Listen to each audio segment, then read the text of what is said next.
কথা বলার জন্য আজকে আপনাদের কাছে এসেছি। আপনারা মা বোনেরা আছেন, আমার মুরব্বিয়ানরা আছেন, আমার প্রান্তীয় বাসাইবাসী আছেন।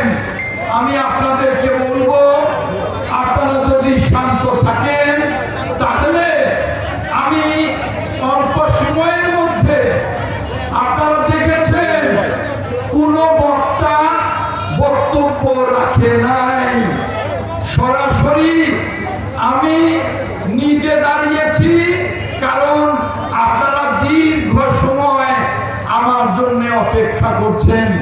আপনাদের কথা বিবেচনা করে, আপনাদের প্রতি শ্রদ্ধা রেখে আমি দাঁড়িয়েছি, আর কোনো নেতা বক্তৃতা করে নাই।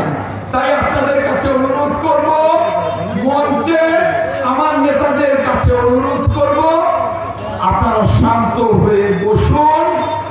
আমি আজ 17 বছর পর মুক্ত বাংলাদেশে দীর্ঘদিন, গত 15 বছর শেখ হাসিনার বিদেশে পালিয়ে যেতে বাধ্য হয়েছেন, কিন্তু ওই শেখ হাসিনার সাথে আপোষ করেন নাই।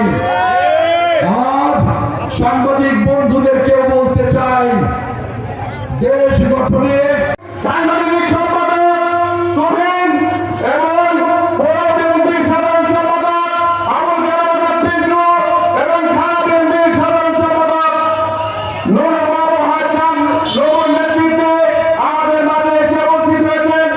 এখানে আরো উপস্থিত আছেন পৌর বিএনপির সহসাংগঠনিক সম্পাদক কমিশনার নিপুণ, আমাদের সাবেক ভূঁইয়া ইউসুফ আলী খান। অল্প সময়ের মধ্যে আমাদের এই প্রোগ্রাম শুরু হবে। আপনারা যে যেখান থেকে আসতেছেন, অল্প খুব দ্রুত সময়ের মধ্যে আমাদের এই মঞ্চের সামনে এসে উপস্থিত।